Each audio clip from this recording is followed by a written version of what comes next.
Ito rin fried chicken, mga mare. Sa akin, ulam ko, magpa-fried ako ng ilang pirasong tuna. Yan ang akin. Kuya, pakikuha nga ng tuna ko sa rep. Ya? Pakikuha nga ng tuna. Ito muna yung gagamitin kong oil, kalona oil, para hindi siya makolesterol, mga mare, kapag prito.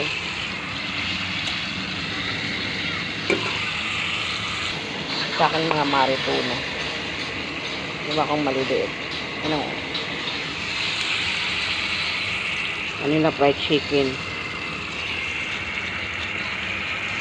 Golden Fiesta.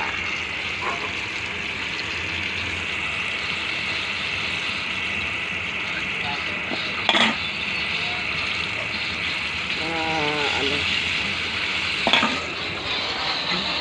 Gusto na ang asawa ko. Ano sa ML, oh? Ay, nako. Oh, nako talaga. Bye, Mama. Bye-bye.